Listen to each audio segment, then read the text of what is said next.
Amazing artifacts at CEM, the Taylor Prism, Nebenitis cylinder, and Cyrus cylinder. I enlarged this. This is a photograph of the Taylor Prism, and that from archives. Introduction. It has often been observed that we learn more during times of deprivation than we do during times of benefit and blessing. This was certainly true in the case of Israel.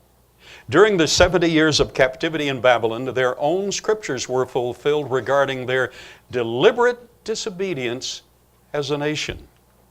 Additionally, the entire future prophetic history of the world was divinely revealed in light of the fact that they were divinely chosen to be a witness to all nations of the world. Genesis 12, 1 through 3, Exodus 9, 16, and Isaiah 49, 6 and 7. CEM's replicas, Creation Evidence Museum of Texas replicas of the artifacts in this lesson, are exact copies of the originals that are among the most important archaeological discoveries in history.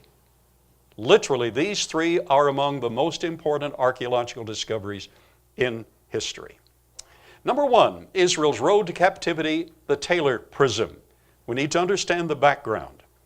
The inhabitants of Israel had been acutely aware of the oft-repeated solemn statements of Leviticus 26 and Deuteronomy 28. A central issue was the use of the land itself that was created to bring sustenance. Watch closely. Israel was supposed to let the land rest every 7 years. But Israel was also to let the land rest every 49 years. That introduced a year of Jubilee. And Israel ignored that. Now, why is it important?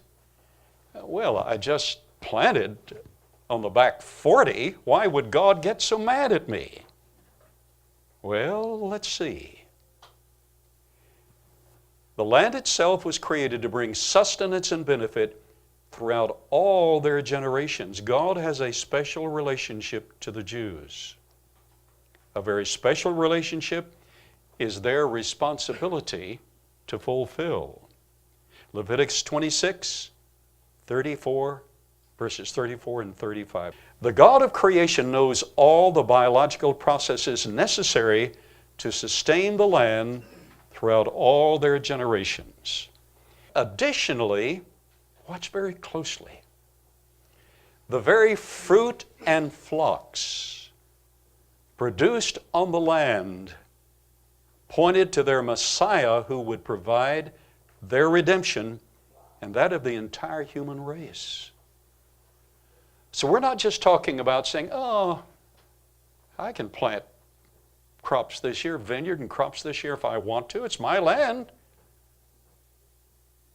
Well, it's not that simple. Number one, the land must be preserved for sustenance because our grandkids need to eat as well. But more important than that, the grain, the grapes, the flocks, all one way or another were associated in type, were created by Yeshua, Jesus, and associated in type with Him and the fulfillment of redemption at Calvary. So it's not just a matter of saying, I can plant a vineyard if I want to. It's a matter of the provision of God's fulfillment of all of that at Calvary. Oh, by the way, it didn't stop at Calvary. He was in the tomb 72 hours. What happened after that? He arose. I mean, you are alive out there, aren't you? He arose. He's alive. So the message isn't just the sacrifice, but it's the application of the blood and, of course, the resurrection of the Lord Jesus. Rest for the land honored the Creator who provided it. Lack of rest exploited the land and dishonored the Creator. Now that's very important. A simple regulation. Can't you trust God? Well, put aside some grain. Well, I'd rather just grow it. No, no, put aside some grain. Anticipate the next year. You're not going to be able to plant. Well, I'll do it how I want to. So the next year you were supposed to depend on God. In our walk with Jesus Christ, we must depend on Him. And to exploit the land dishonored their Creator.